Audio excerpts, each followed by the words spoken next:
యువ నాయకులు సిడబ్ల్యూసి ప్రత్యేక ఆహ్వానితులు వంశీచంద్ర రెడ్డి గారు, అలాగే సభాధ్యక్షులు మన శాసనసభ్యులు ప్రియతమ నాయకులు మసూర్ రెడ్డి గారు, మక్తల్ నియోజకవర్గ శాసనసభ్యులు వాకి శ్రీహరి గారు,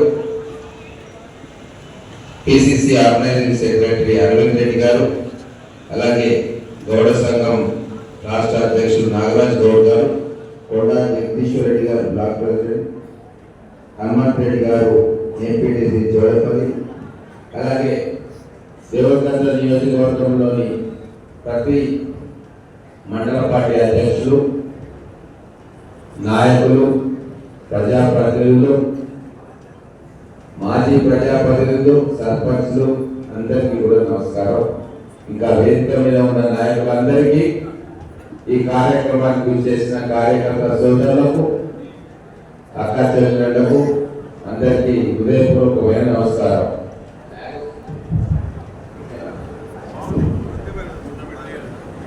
ఇంత చిన్న వయసులో మనం ఎంపిక చేసి పంపితే ఇంకొక 20 సంవత్సరాలు మనకు సేవ చేస్తాడు, భవిష్యత్తులో గొప్ప నాయకుడు అవుతాడు అని చెప్పి ఈరోజు అందరూ అనుకుంటా ఉన్నారు. జయపాల్ రెడ్డి గారు ఎట్లయితే 20 సంవత్సరాలు ఎంపీగా చేసి మన ప్రాంత ప్రతిష్టను, గౌరవాన్ని దేశమంతా పెంచిండ్రు, అటువంటి సామర్థ్యం సత్తా యువకుడైన మన సోదరుడు వంశీచంద్ర రెడ్డి గారిలో ఉంది. కాబట్టి వారికి మనందరం కూడా చేయూతనియాలి, సహకారం చేయాలి. ఈ ఎన్నికలు మన ఎన్నికలు అని చెప్పి కొట్లాడాలి. ఇంకో విషయం చెప్పాలా, మెదక్ పార్లమెంట్ గురించి చెప్పాలి మీకు. మెదక్ పార్లమెంట్ మాకు 50 అన్నారు, కానీ ఇంకా ఎలక్షన్ నామినేషన్లు అయిపోయి మెల్లగా కార్యక్రమం పోతుంటే ఏది లేకుండా 30,000 గెలుస్తామా అనుకున్నారు. ఇంకా మళ్ళా ఎలక్షన్ దగ్గరకు వచ్చింది, కౌంటింగ్ పోలింగ్ ప్రచారం సమాప్తమైనాక ఏది ఉన్నా కూడా ఒక 25 గ్యారెంటీ అనుకున్నారు. తర్వాత ఎలక్షన్ రోజు చూసిన ట్రెండ్ చూసి ఏదున్నా సరే మస్తు పైసలు ఖర్చు పెడతాం, ఒక్క 10,000 బయటపడతాం అనుకున్నాం. కానీ లాస్ట్ డబ్బాలు తెలిసి ఏమైంది, 20,000 ఓడిపోయింది. కాబట్టి మనం అజాగ్రత్తగా ఉండకూడదు. ప్రతి కార్యకర్త గ్రామాల ఇక మేము చేసిన పని అయిపోయింది, ఇక ఎమ్మెల్యే తెచ్చుకుంటాడు ఓట్లు, ఎమ్మెల్యే ఒకరితో ఓట్లు వస్తాయి, ఎంపీ గారు ఒకరితో ఓట్లు వస్తాయి అంటే అట్లా కాదు. మీరు పనిచేసి మీరు ఇంటింటికి పోయి మన 6 గ్యారెంటీల గురించి చెప్పి ఏం లాభం వస్తుంది మనకు, ఇక్కడ కాంగ్రెస్ ఎంపీ గెలిపిస్తే ఎంత లాభం అవుతుంది, ఎంత అభివృద్ధి అవుతుంది. ఈ రోజు రేవంత్ రెడ్డి గారు ముఖ్యమంత్రి ఉన్నారు, ఇక్కడ మనం ఎంపీని గెలిపించుకుంటే మనం ఎన్ని కోట్ల 1,000 కోట్ల రూపాయలు నిధులు తీసుకురావచ్చు మనకని చెప్పి వాళ్ళని ఒప్పియాలి. ఈ రోజు డెవలప్మెంట్ అనేది కాంగ్రెస్ వైపు ఉంది. కాంగ్రెస్ గెలిపిస్తే నియోజకవర్గం అభివృద్ధి అవుతుందన్న విషయం ఇంటింటికి గడప గడపకు పోయి మన కార్యకర్త సోదరులు, నాయకులు చెప్తేనే ఓటు కంప్లీట్ గా మనకు ట్రాన్స్ఫర్ అవుతుంది. లేకుంటే ఆ మాయలో ఏం చెప్పాలి, ఆ మాయలో పడి అటు ఇటు పోతాయి. అందుకే నేను సావధానంగా హెచ్చరిక చేస్తలేదు, కానీ రాజకీయాల్లో ఏదైనా సాధ్యమే అని చెప్పి మనం అనుకొని మనం కష్టపడి పనిచేయాలి. అందుకోసం ఈ మాట చెప్తా ఉన్నా. మీరు ఇంటింటికి తిరిగి 6 గ్యారెంటీల గురించి చెప్పాల్సిందే. రేవంత్ రెడ్డి గారు ముఖ్యమంత్రి, మన జిల్లా వ్యక్తి, వారి గౌరవాన్ని ప్రతిష్టను కాపాడాల్సిందే. మన వంశీచంద్ర రెడ్డి గారు రాష్ట్రానికి ప్రాతినిధ్యం వహిస్తున్నారు. మన ఇంటి మనిషి ఈ రోజు రాష్ట్రానికి ప్రాతినిధ్యం వహిస్తున్నాడు.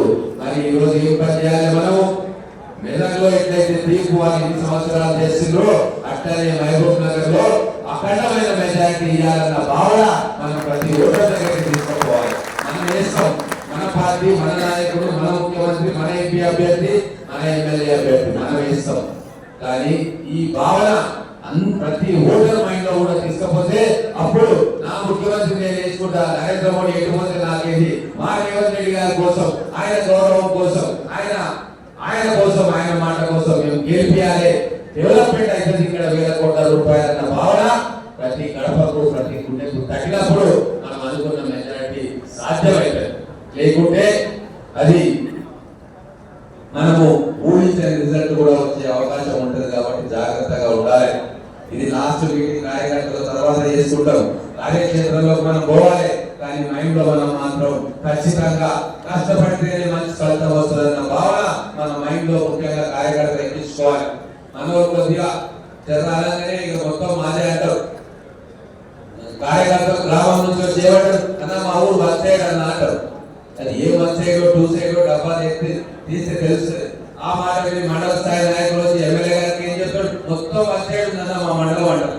అది ఇంకా పొరపాటు మేము చెక్ చేసుకోకుండా కూర్చుంటే మరి నష్టం ఎవరికి జరుగుతుంది, మనకే జరుగుతుంది. కాబట్టి ఎప్పుడు కూడా ఎలక్షన్ లాస్ట్ రోజు దాకా ఎలక్షన్ అయిపోదు, లాస్ట్ ఓటు డబ్బాల పడేలాగా మనం కష్టపడితేనే మనం అనుకునే రిజల్ట్ వస్తుంది తప్ప మనం ఇక్కడ కూర్చొని మాట్లాడితే కాదు. మా వాళ్ళకు కూడా అదే చెప్తున్న మహబూబ్ నగర్ లా మీ అందరికంటే కూడా కష్టమైన నియోజకవర్గం ఇప్పుడు మాది, మేము డబల్ కష్టం చేయాలి అని చెప్పి మా కార్యకర్తలకు చెప్తా ఉన్నా. ఎందుకంటే అర్బన్ నియోజకవర్గం ఖచ్చితంగా ఎవరి ప్రభావం ఉండాలో వాళ్ళ ప్రభావం ఉంటుంది, దాన్ని కంట్రోల్ చేయాలి. అలాగే దేవతలో ప్రత్యేకమైన పరిస్థితి ఉంది. ఈ 2 నియోజకవర్గాల్లో మేము లీడ్ ఖచ్చితంగా తెచ్చుకుంటే మీరంతా మెజారిటీ మన ఎంపీ క్యాండిడేట్ వస్తుంది. కాబట్టి ప్రత్యేకమైన బాధ్యత మా మహబూబ్ నగర్ జిల్లా ఇప్పుడు ఉన్నది.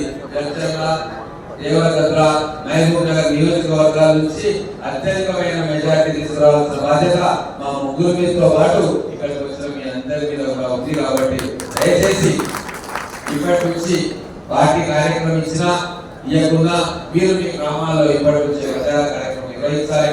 దయచేసి అర్థం చేసుకోండి. గ్రామాల్లో ఇప్పుడు మన కార్యకర్తలు పెరిగినారు, ప్రజలు మన వైపు చూస్తా ఉన్నారు. మనం అభివృద్ధి చేస్తామని అభివృద్ధి ఫలాల కోసం కాంగ్రెస్ నాయకులు చెప్తే వింటాం. సర్పంచ్ కూడా అయిపోతుంది టర్మ్. ఇప్పుడు మన కాంగ్రెస్ కార్యకర్తనే అక్కడ సర్పంచ్, అక్కడ ఎంపీటీసీ, అక్కడ జెడ్పీటీసీ, అక్కడ ఎమ్మెల్యే, అంతే కదా, మన టర్మ్ అయిపోయింది. కాబట్టి ఇప్పుడు మీ దగ్గరికి వస్తారు, అర్జీలు తీసుకొని మీ దగ్గరికి వస్తారు. అయితే రెండు మూడు విషయాలు మనం జాగ్రత్తగా గమనంలో తీసుకోవాలి. గతంలో అపోజిషన్ లో ఉన్నాం కాబట్టి గట్టిగా మాట్లాడుకోవాలి, మేము గెలుస్తాం అని చెప్పి ఊరు వాడ చెప్పుకోవాలి, ప్రజల్లో కాన్ఫిడెన్స్ తీసుకురావాలి, కార్యకర్తలకు కాన్ఫిడెన్స్ తీసుకురావాలి. కానీ ఇప్పుడు ఆత్మవిమర్శ చేసుకోవాలి, జాగ్రత్తగా ఎంత ముందు ఆలోచించుకోవాలి, మనం ఎట్లా పనిచేయాలి, కరెక్ట్ గా గెలుపుకోవాలి కూడా ఆలోచన చేసుకోవాలి. అందుకే 2-3 మాటలు చెప్తున్నాం. అసెంబ్లీ ఎన్నికల్లో పోటీ కాంగ్రెస్ బీఆర్ఎస్ మధ్యలో ఉండే, అంతే కదా, కాంగ్రెస్ బీఆర్ఎస్ మధ్యలోనే పోటీ. ఎందుకు? ముఖ్యమంత్రి ఎవరు అనేది కూడా కాంగ్రెస్ ముఖ్యమంత్రి అయినాడా, బీఆర్ఎస్ ముఖ్యమంత్రి అయినాడా? పబ్లిక్ చాలా తెలివిమంతులు, వాళ్ళకి అంత క్లారిటీ ఉంటుంది. మనం ఏదైనా వాళ్ళకు నచ్చేటట్టుగా చెప్తేనే వాళ్ళు నమ్మి ఓటేస్తారు తప్ప మనం ఉపన్యాసాలు ఇచ్చి ఏదైనా మాట్లాడితే మన కార్యకర్తలు సపోర్ట్ కొడతారు కానీ పబ్లిక్ అంతా వింటారు. వాళ్ళకి అన్ని తెలుసు, ఎప్పుడు ఏం చేయాలి, ఎవరు ఓటు వేయాలి అనేది చాలా చక్కగా వాళ్ళకి అర్థమవుతుందని మనం పనిచేయాలి, అంతే కదా. అయితే అప్పుడు మనం గెలిచాం.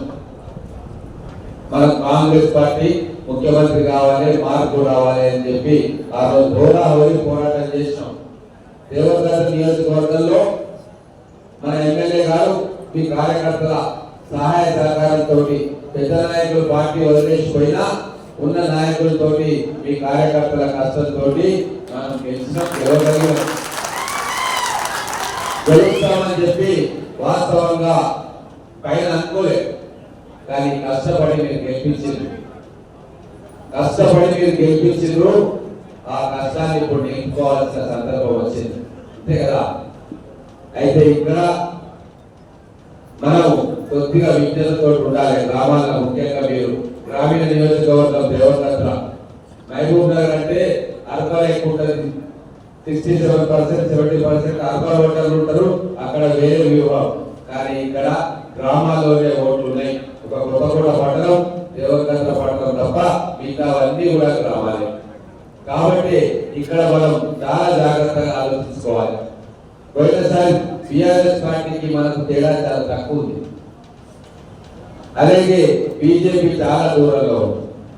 కానీ ఇప్పుడు త్రిముఖ పోటీ ఉంటుంది. ఇక్కడ ఖచ్చితంగా బీఆర్ఎస్ పార్టీ ఓటు అటు ఇటు షిఫ్ట్ అవుతుంది. ఇది చాలా జాగ్రత్తగా మీరు ఆలోచన చేయండి. బీఆర్ఎస్ పడ్డ ఓటు రేపు బీజేపీకి కూడా అవకాశం ఉంటుంది, కాంగ్రెస్ వచ్చే అవకాశం ఉంటుంది. మనం చేయాల్సిన పని గ్రామాల్లో ఏంటంటే బీఆర్ఎస్ పడ్డ ఓటును అత్యధిక శాతం కాంగ్రెస్ కు మళ్ళేటట్టుగా మీరు ప్లాన్ చేస్తే ఇక్కడ మెజారిటీ వస్తుంది. లేకుంటే ఓటు స్ప్లిట్ అవుతుంది, మనకు మెజారిటీ తగ్గుతుంది. కాబట్టి మీరు జాగ్రత్తగా గ్రామ స్థాయిలో ఖచ్చితంగా మీ ఎమ్మెల్యే గారు మండల ప్రెసిడెంట్లతో కలిసి ఆలోచన చేసి జాయినింగ్స్ కార్యక్రమాలు ఖచ్చితంగా చేపట్టాల్సిందే. ప్రత్యేకమైన నియోజకవర్గం దేవరకద్ర కాబట్టి ఇక్కడ మన పట్టు నిలుపుకోవాలి. రేపు చెప్పలేము ఇక్కడ నుంచి ఎమ్మెల్యే క్యాండిడేట్ ఎంపీ క్యాండిడేట్ ఈ ప్రాంతం నుంచి వచ్చిన ఆశ్చర్యం లేదు. వాళ్ళు ఇద్దరు ముగ్గురు ప్రాబబుల్ లిస్ట్ లో ఓడిపోయిన ఎమ్మెల్యే కూడా ఒక ఎంపీ క్యాండిడేట్ కావచ్చు. కాబట్టి మీరు ఇప్పటి నుంచే మీ పని చేయాలి. ఖచ్చితంగా ఇక్కడ పెద్ద మెజారిటీ వచ్చే అవకాశం ఉంది. కానీ మీరందరూ గ్రామ స్థాయిలో ఇప్పటి నుంచి కష్టపడి పనిచేస్తే ఆ మెజారిటీ తీసుకురావడం సాధ్యమైంది. కానీ మనం ఏమనుకుంటాం, ఇక ఇంకా 7 ఎమ్మెల్యేలు గెలిచినా మనం 7 ఎమ్మెల్యేలు చూస్తుంటారు. ఇక వాళ్ళకు వచ్చినట్టే ఓట్లు వచ్చేస్తాయి. కాంగ్రెస్ పార్టీ ఎంపీ ఇంతతో గెలిచాడు అంతతో గెలిచాడు లెక్కలు వేసుకుంటాం. కానీ పార్లమెంట్ ఎలక్షన్స్ వేరు, అసెంబ్లీ ఎలక్షన్స్ వేరు. అందుకే ప్రజల ఆలోచన సరళిని బట్టి మన కార్యక్షేత్రంలో పనిచేసుకోవాలి.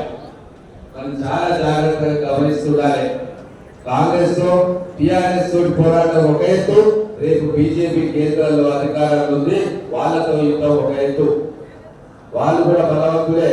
కాబట్టి మనం గ్రామాలలో వాళ్ళకి పట్టు దొరకకుండా ఇప్పటి నుంచే కార్యక్రమం చేయాలి. బీజేపీలో ఉన్న నాయకులను కూడా మనం తీసుకోవాల్సిన పని సందర్భం ఈ రోజు వచ్చింది. మనం అకామిడేట్ చేసుకోవాలి. అప్పుడే మనకు మెజారిటీ వస్తుంది. కాబట్టి ఈ రోజు ఆశామాషి కాదు. మా ఎలక్షన్ ముందు మహబూబ్ నగర్ సంగతి చెప్తా. నన్ను క్యాండిడేట్ గా డిక్లేర్ చేయకముందు మా మంత్రి గారు మేము 1,00,000 తోటి గెలుస్తాం, అది ఈజీ కేక్ వాక్ అని చెప్పి కార్యకర్తలు, మంత్రి గారు, మిగతా వాళ్ళందరూ అనుకున్నారు. కానీ ప్రజలు ఇంకోలా